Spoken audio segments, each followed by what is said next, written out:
사랑하는 여러분, 전환점, 영어로 터닝 포인트라고 하는데 많이 들어보셨을 거예요. 이것은 어떤 일이나 상황을 새롭게 바꾸는 계기가 되는 점을 말합니다. 우리 인생 살면서 때때로 이 전환점을 만나면 삶의 큰 진전을 이룰 수 있습니다. 개인도 그럴 뿐만이 아니라 공동체도 그렇습니다. 오늘 우리가 읽은 이 말씀 속에 나오는 이스라엘 공동체는 전환점 가운데 있었어요. 근데 그들은 참 잘 대응을 했어요. 그래서 그들은 새로운 역사를 여는 주역들이 되었습니다. 사실 그들은 자랑할 것이 없었고 가진 것도 없었습니다. 오랫동안 다른 나라에 가서 종살이 하다가 돌아온 유민에 지나지 않았습니다. 하지만 그들이 예루살렘 성전을 짓고 예루살렘 성벽을 쌓았습니다. 그 중요한 때에 그들이 어떻게 대응했습니까? 어떻게 대응했기에 그들은 역사에 길이 빛날 일을 남길 수 있었을까요? 우리가 배워야 해요. 왜 그렇습니까? 우리가 멋지고 당당한 신앙인으로, 하나님의 백성으로 이 혼란한 세상 속에 생명의 빛을 밝혀야 하기 때문입니다. 우리 한 분 한 분이 놀라운 은혜 그리고 놀라운 영향력 있는 삶을 살아야 하는 것, 그게 하나님이 우리에게 주신 사명인 줄 믿습니다. 근데 이 내용을 좀 알려면 배경 지식이 필요하죠. 솔로몬 왕은 우리가 익히 들어서 잘 아는 왕인데, 솔로몬 다음 때에 그만 이스라엘이 남과 북으로 나뉘어서 서로 싸움을 하다가 이제 망하게 되는데, 북쪽 사람들은 아수르라는 나라에 의해 멸망당하고 완전히 지도상에서 사라지게 됩니다.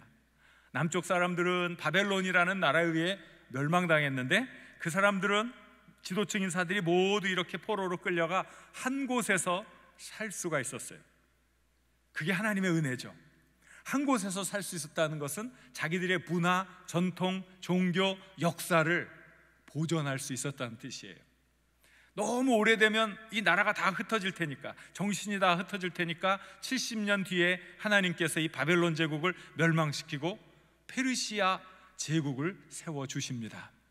페르시아 제국의 첫 번째 왕 고레스 왕은 칙령을 내려서 모든 포로민들이 원한다면 조상들의 땅으로 돌아갈 수 있도록 해주었어요. 남유다의 유민들이 고레스 대왕의 칙령에 힘입어서 고국의 땅으로 돌아오게 되었어요. 너무나 어렵고 힘들게 예루살렘 성전을 지었어요. 근데 그게 다였어요. 그것도 너무 힘들었지요. 근데 예루살렘에서 사람들이 살려고 하질 않아요. 성벽도 허물어졌고 외적이 침입하면 생계가 어려우니까 누군가 와서 불을 지르면 성전도 불타버릴 위기에 있었던 것이지요. 바로 이때 하나님은 느헤미야라는 인물을 준비해 주셨어요.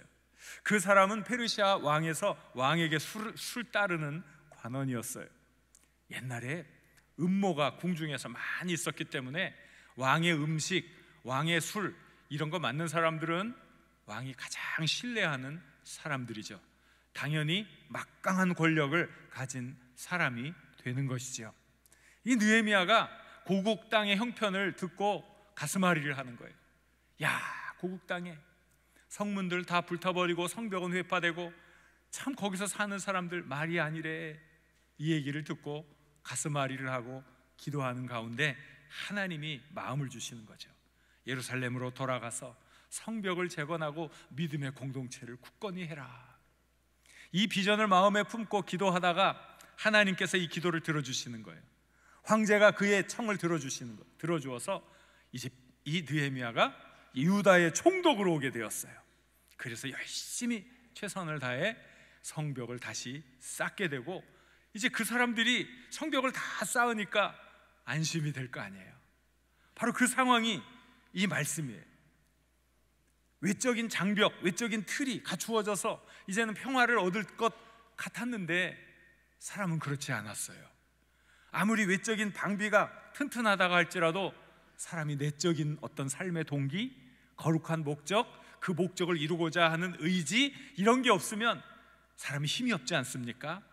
간절한 목마름이 있었어요. 그래서 이 사람들이 우리가 목숨을 걸 만한 가치를 지키기 위해 에스라에게 모여왔던 거지요. 어떻게 이 사람들이 이 전환점에서 훌륭한 역사의 주역이 될 수 있었는가? 우리가 바르게 배워야 하겠습니다. 우리도 멋진 삶을 살아야 하겠습니다. 근데 첫째는 보니까 이들이 하나님의 말씀을 붙잡았다는 거예요. 뭘 붙잡았다고요? 하나님의 말씀, 하나님의 말씀, 하나님의 말씀입니다. 언제나 제가 사실 이거밖에 강조할 게 없어요. 하나님의 말씀이 곧 생명보다도 소중한 것이니까 이걸 놓치면 다 잃어버리는 거예요. 자, 1절 말씀을 우리가 한번 읽어볼까요? 1절 같이 읽습니다.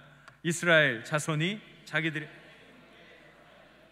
일곱째 달에 이르러 모든 백성이 일제히 수문학 광장에 모여 학사 에스라에게 여호와께서 이스라엘에게 명령하신 모세의 율법책을 가져오기를 청하매, 사람들이 자발적으로 하나님 말씀에 대한 갈급함 때문에 자발적으로 에스라에게 왔다는 거예요. 율법책을 가져와 달라고 얘기했던 거예요. 그들의 내적인 이 목마름, 하나님의 말씀에 대한 목마름, 그래서 그들은 하나님의 율법책을 가져와 달라고 부탁을 한 거예요. 많은 사람들이 수문학 광장에 모였어요. 예루살렘이 무너지고 난 다음에 이렇게 많은 사람이 모였었던 적은 아마 없었을 거예요. 에스라가 수문학 광장에서 하나님의 말씀을 읽어주는 거예요. 에스라는 특별히 만들어진 나무 강단 위에 쓰게 됩니다. 그리고 그의 우편에 6명의 사람들이, 좌편에 7명의 사람들이 다 쓰는 거예요. 요즘에도 보면 어떤 장관이 뭘 보고하게 되면 차관, 무슨 국장 이런 사람이 같이 나오잖아요. 근데 그 사람들은 말해요, 안 해요? 한마디도 안 하더라고요. 그냥 인사만 하고 또 인사만 하고 들어가더라고요. 어떤 국가의 어떤 신뢰도, 이 일의 중요성, 이런 것들 때문에 영향력 있는 지도자들이 함께 나와 함께 서서 보고를 하는 것이지요.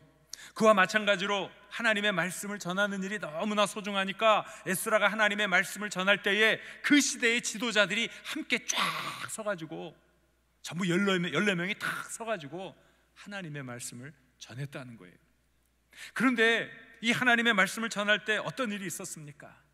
에스라가 여호와의 말씀이 적힌 이 율법책을 딱 펼칠 때 사람들이 너무나 감동해서 앉아 있을 수가 없었던 거예요. 벌떡 일어난 거예요. 하나님의 말씀, 그 하나님의 말씀을 들어야 하는데 어떻게 앉아 있을 수가 있어요? 그 사람들이 다 일어났어요. 에스라가 하나님의 말씀을 듣고 여호와 하나님을 송축하니까 백성들이 여기저기서 아멘 아멘 아멘 하며 손을 들면서 아멘 아멘 하며 감동의 반응을 보였던 거예요. 우리 아멘 많이 하는 교회가 은혜가 넘쳐요, 안 넘쳐요? 넘치잖아요. 우리 교회는 아멘 많이 해요, 안 해요? 좀 한다고 좀 해주세요. 좀. 왜? 은혜가 넘치니까. 찬양대가 찬양하면 아멘, 또 우리 찬양팀이 찬양하면 아멘, 기도할 때마다 아멘 아멘, 그것이 구한대로 이루어지기를 원하나이다. 아멘. 이 아멘이란 말이죠. 사람들이 너무 감동해서 손을 흔들며 아멘 아멘하고 더 이상 가만히 있을 수가 없어서 이 사람들이 엎드려 절을 하는 거예요. 몸을 굽혀 절을 하는 거예요. 이마가 땅에 닿도록 한단 말이죠. 우리하고는 종교가 다르지만 여러분, 회교도들이 기도할 때 어떤 모습으로 하는지 아세요? 이마는 어디가 있어요? 땅에 닿아 있어요. 엉덩이는 어디가 있어요? 하늘을 향하고 있잖아요. 그래서 그 사람들은 어떤 사람이 영성이 있는 사람이에요? 이마가 반질반질한 사람. 왜? 하도 기도를 많이 해가지고 이마에다 대고 기도를 많이 해가지고 여기가 반질반질한 사람, 앞대머리, 이런 사람들이 영성이 있는 사람이라 이거예요. 자, 이게 어떤 그림이 그려지는지 아시겠죠? 하나님의 말씀이 들려질 때 아멘 하며 손을 놓고 아멘 아멘 했던 이 사람들이 그 감동 속에서 하나님께, 존귀하신 하나님께 영광을 돌리기 위해 이제는 이마를 땅에 대고 하나님께 경배를 드린 거예요. 이게 예배의 모습 아닐까요? 우리가 어떻게 예배를 드립니까? 우리가 하나님 앞에 어떻게 나옵니까? 우리가 어떤 정성을 하나님께 최상을 다해 드립니까? 에스라는 한 사람, 모인 사람은 굉장히 많아요. 그 당시에 스피커, 마이크 시스템 이런 게 있었을까요? 없었을까요? 묻는 사람이 바보죠. 그럼 에스라가 전하는 이 하나님의 말씀을 이 백성들이 어떻게 들었겠어요?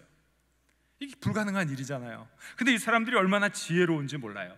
여기 7절에 예수와 바니, 세레바 등등의 사람들과 많은 레위인들이 있었는데 이 사람들이 백성들 사이사이에 있는 거예요. 여기 한 사람, 여기 한 사람, 저기 한 사람, 저기 한 사람. 그래가지고 한 30명, 40명은 이 사람들이 맡아주는 거예요. 에스라가 하나님의 말씀을 딱 들고 한 절을 딱 읽으면 그것이 끝나자마자 그쪽에 있던 그 사람들이 그 말씀을 풀이해 주는 거예요. 왜 풀이가 필요했을까요? 하나님의 말씀이 어려웠으니까. 중요한 것은 그들이 하나님의 말씀, 그 거룩한 조상의 언어인 히브리어를 잃어버렸다는 거예요. 나라가 멸망했잖아요. 포로로 끌려가서 살았잖아요. 2세, 3세가 되면 그 말을 해요, 못해요? 못해요. 다 잊어버려요. 그러니까 그 당시에 그 사람들이 쓰는 국제어가 아람어였어요. 아람어. 에스라는 하나님의 말씀이 기록된 히브리어 그대로 한 절을 읽어주면 그 사이에 있던 사람들이 그 말씀을 듣고 아람어로 통역을 해주는 거예요. 아, 그 말씀을 들을 때 비로소 이 사람들이 이해가 되어서 아멘, 아멘, 아멘, 아멘. 하나님의 말씀이 들려질 때마다 이곳저곳에서 웅성웅성 하면서 아멘, 아멘, 아멘. 이 진풍경이 무려 6시간이나 지속돼요. 6시간. 새벽부터 정오까지. 얼마나 엄청난 놀라운 일인지 모릅니다. 이 하나님의 말씀을 들은 백성들이 어떻게 되었을까요? 너무나 감동이 되어서 북받쳐 오르는 울음을 참을 수가 없어서 눈물을 터뜨리기 시작합니다. 하나님의 말씀에 감동한 이들이 막 여기저기서 울기 시작하는데 공동체가 말씀 앞에서 회개하고 말씀 앞에서 감동하고 말씀 앞에서 자신의 인생을 돌아보는 거지요. 그 울음이 어떤 울음일까? 말씀 들으니 내가 죄인이군요. 내가 죽일 놈이군요. 내가 말씀대로 살지 않았군요. 언제나 내 욕심만 앞세웠지 하나님의 뜻을 따라가지 않았군요. 저의 잘못이었어요. 그러함에도 하나님이 이런 은혜를 주셔서 우리가 이렇게 하나님의 말씀을 듣게 하시니 감사합니다. 우리의 자손들이 이 하나님의 말씀으로 양육되게 하시니 감사합니다. 그들이 흘렸던 눈물의 사연들, 어떤 사연이 거기 있었을까요? 여러분 상상에 맡길게요. 근데 이 하나님의 말씀은 놀라운 힘이 있지 않습니까? 저도 그런 체험이 있어요. 제가 성경을 읽다가 하나님의 말씀이 꿀보다 송이꿀보다 달다, 그런 말씀이 있잖아요. 그 말씀을 읽을 때 여러분도 어떻게 하셨어요? 저는 그랬어요. 야, 성경에 이건 문학적 표현이야. 문학적 표현. 비유적으로 하나님의 말씀이 송이꿀보다 달다는 표현이지 어떻게 송이꿀보다 달 수가 있어. 제가 이랬던 사람이에요, 옛날에. 그런데 제 삶에 변화가 왔죠. 대학교 1학년을 마치고 이제 겨울방학 때 어린이 전도협회에서 하는 그 교사 과정, 2주인지 3주인지 혹독한 교육 과정에 알지도 못하고 등록을 하고 다니게 되었어요.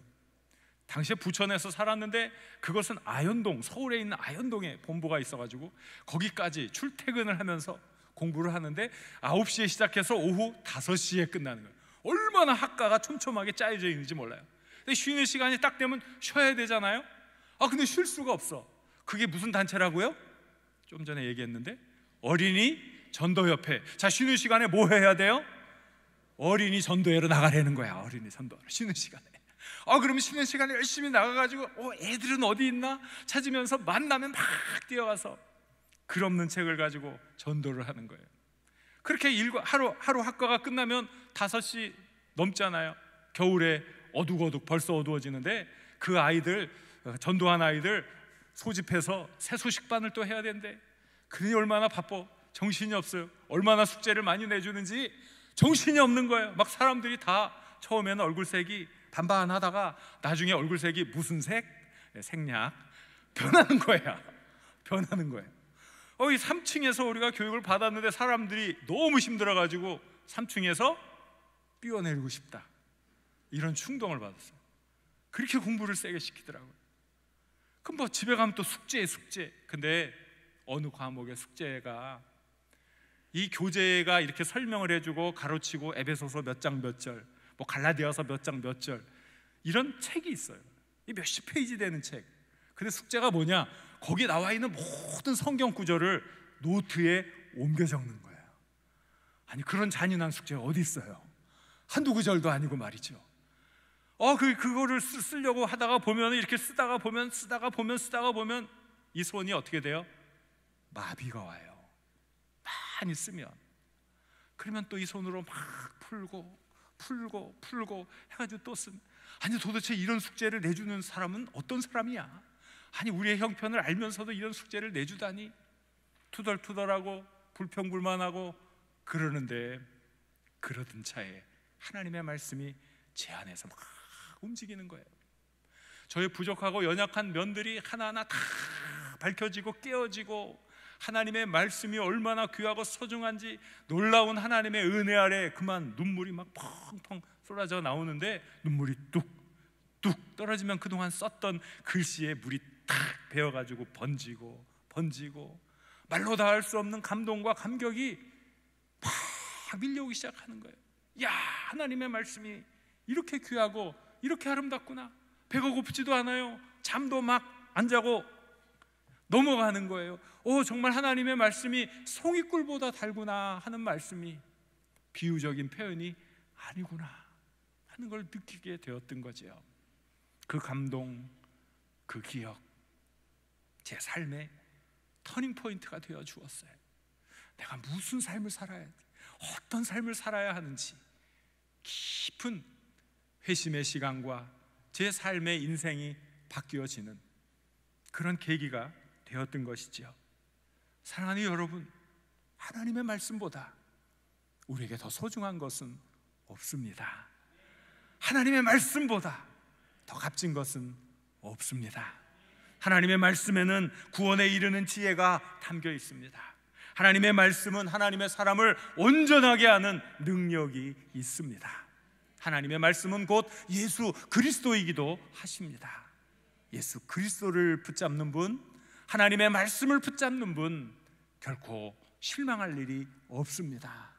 하나님의 말씀을 사모할 수 있기를 바랍니다. 그 말씀을 붙들을 수 있기를 바랍니다. 그 말씀을 통해 여러분의 인생을 새롭게 설계할 수 있기를 바랍니다. 그때 그분들은 그 어려운 그 전환점 속에서 먼저 하나님의 말씀을 붙들었습니다. 그 말씀을 가지고 그들의 정신의 교재로 삼았던 것입니다. 어떤 시련 가운데서도 무너지지 않는 거룩한 삶을 살 수 있었던 겁니다. 하나님의 말씀입니다. 그 귀한 하나님의 말씀 반드시 움켜잡을 수 있기를 바랍니다. 두 번째, 이 사람들은 그 역사의 전환점 속에서 정말 자기 역할, 그 기대된 자기의 역할을 너무나 잘 감당해 주었습니다. 얼마나 값진 일인지 몰라요. 먼저 느헤미야 보세요. 에스라 보세요.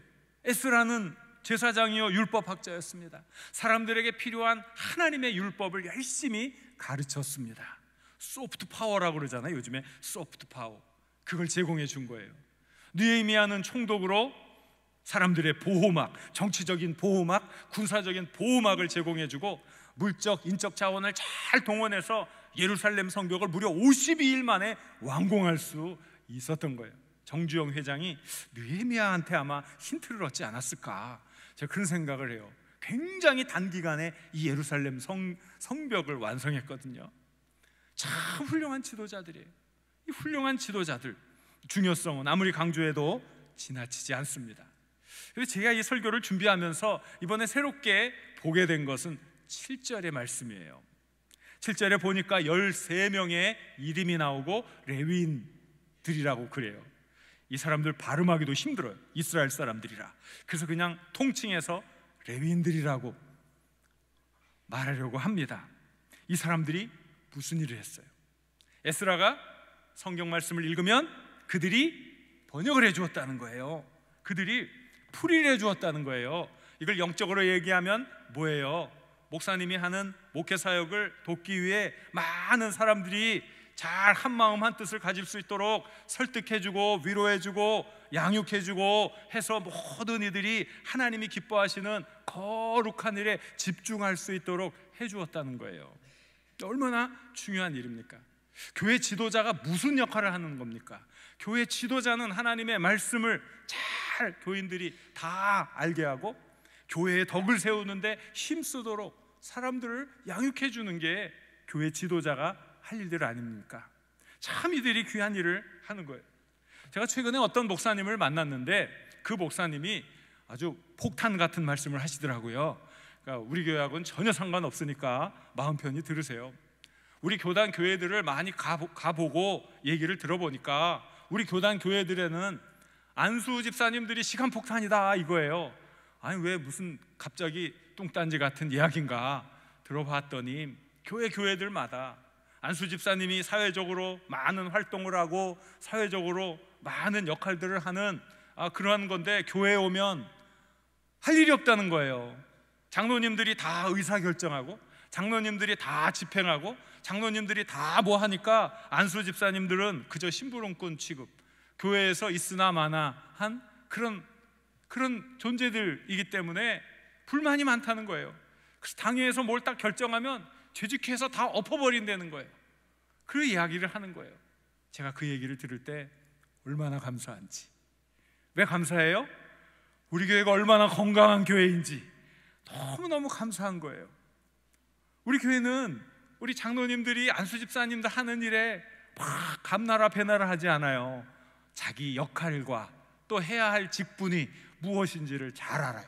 당회는 당회로서 큰 틀에서 교회가 나아가야 할 방향을 정하고 의사를 결정해 주는 거예요.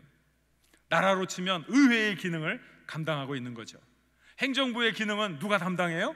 재직회에서 하는 거예요. 재직회의 부서장은 누구예요? 안수 집사님, 권사님들. 자기 부서를 어떻게 잘 살뜰하게 잘 이끌어 갈까 고민하고 기도하고 후원하고 마음껏 리더십을 발휘하는 거예요. 그 부서에서 필요한 재정은 누가 사인이 돼야 지출할 수 있어요? 부서장이 사인을 한단 말이죠. 그러니까 명실공히 그 부서의 책임이 오롯이 부장, 부감, 우리 안수 집사님들, 권사님들 책임이라는 거지요. 장로교 본연의 기능을 잘 감당하고 있는 거예요. 정말 건강한 교회이지요. 이렇게 일 잘하는 우리 교회의 안수 집사님들이 올해는 더 구체적으로 4가지 운동을 전개하기로 한 거예요. 여러분 혹시 아세요? 너무 기막힌 일이에요. 첫째는 퀴티 나눔을 활발하게 하자. 우리들이 그냥 그 부서에 가서 무슨 일을 시작하기 전에 먼저 한 주일 동안 하나님 말씀 나눈 거, 묵상한 거 먼저 나누고 일하자. 무슨 뜻이에요? 사람 중심이 아니라 하나님 중심, 말씀 중심으로 일하겠다 하는 뜻이죠. 또 2번째는 뭡니까? 사랑의 손목뒤 운동이래요. 여기 손목뒤를 차고 있다가 나쁜 생각하고 나쁜 말하면 빼서 이쪽으로 옮기고 또 그런 일 하면 이쪽으로 옮겨. 자꾸 옮기면 뭐예요? 이거 내가 아주 저급의 사람이네. 스스로 경각심을 갖고 말과 행동을 조절하겠다고 하는 아주 수준 높은 행동이지요. 셋째는 인사 나누기. 우리 교회가 큰 교회예요. 아는 사람은 알지만 너무 많은 분들이 잘 몰라요. 제가 이렇게 2부 예배 때 예배 다 끝나고 나갈 때 교우들하고 인사할 때 많이 알기도 알지만 저도 매주 인사를 하면서도 이분이 처음 오셨나? 아닌가?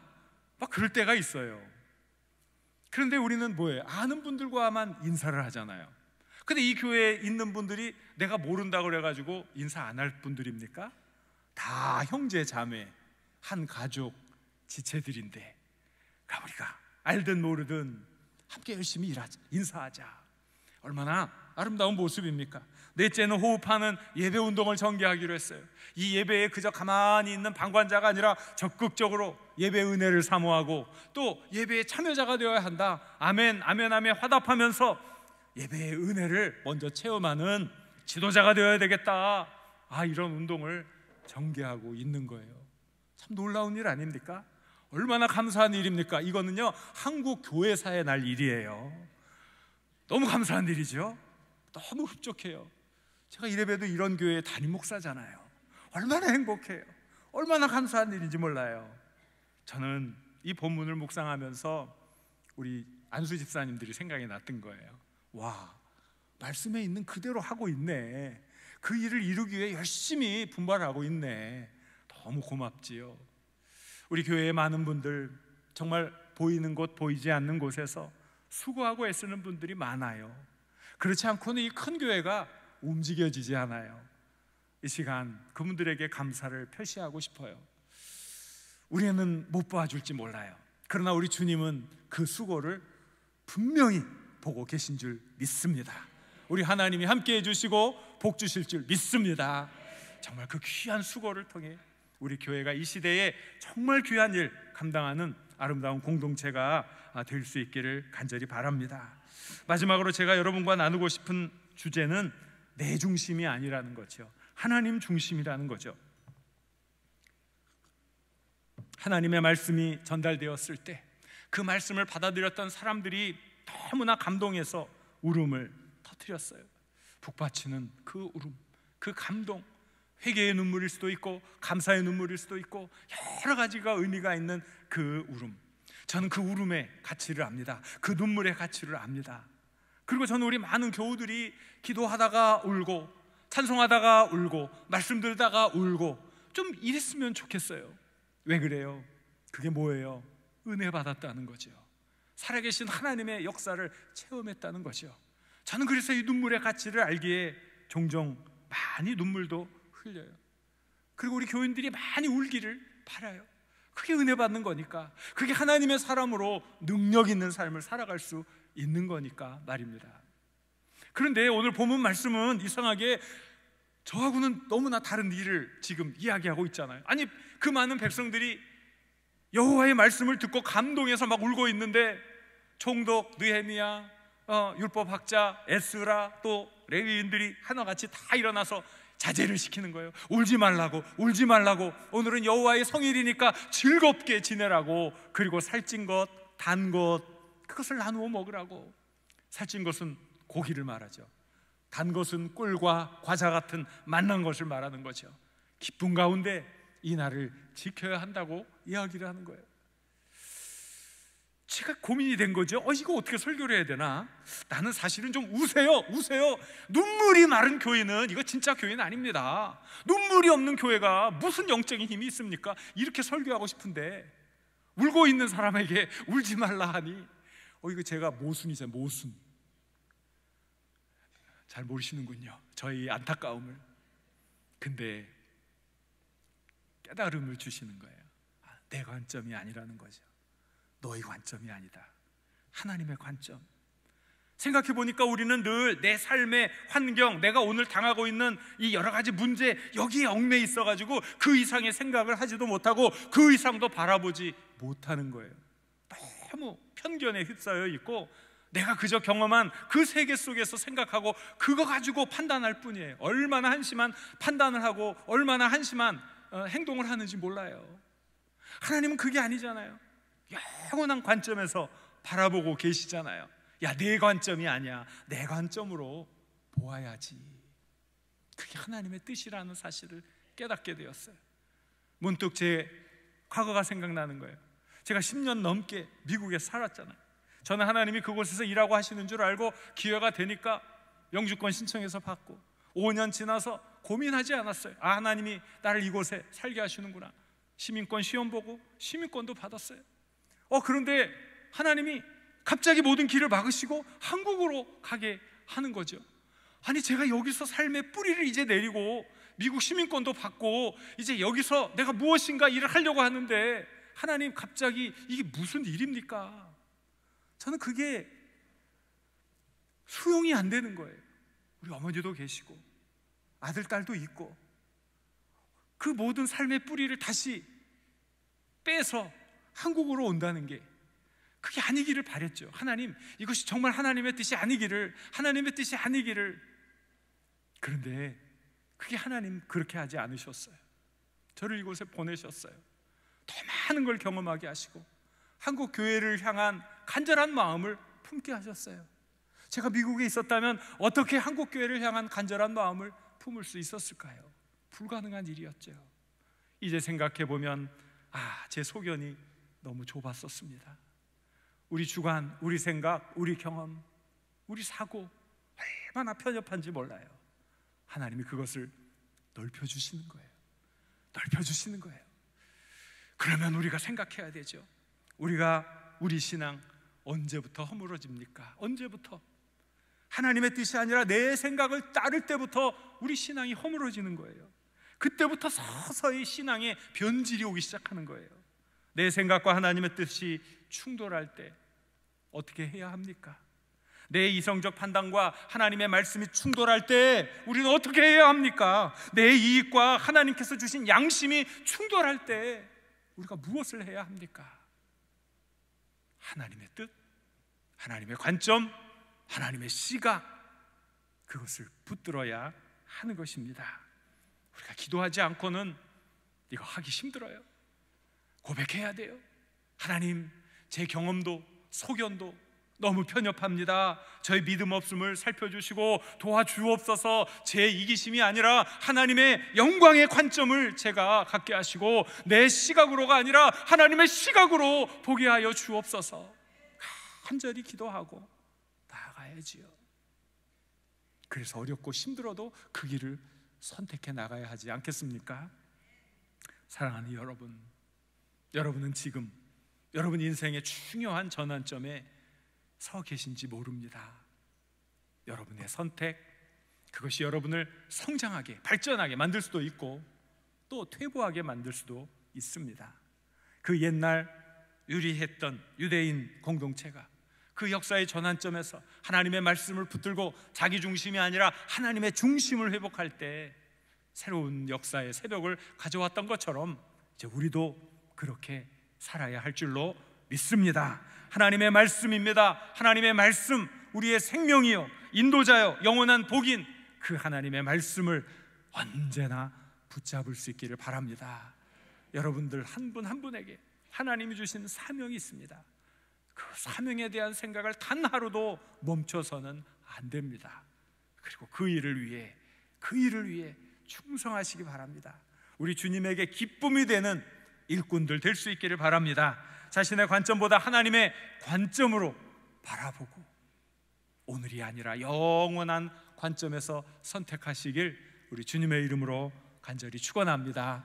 주신 말씀을 생각하며 우리 같이 기도하기를 원합니다. 주여, 언제나 그렇듯 하나님의 말씀, 그 말씀만이 저의 모든 것이 되게 하여 주옵소서. 제게 맡겨진 일에 충성하게 하시고 내 이 관점이 아니라 하나님의 관점, 이기적이고 근시안적 시각이 아니라 영원한 복을 바라볼 수 있는 시각으로 나아가게 하옵소서. 주여, 한번 부르고 같이 기도합니다. 주여.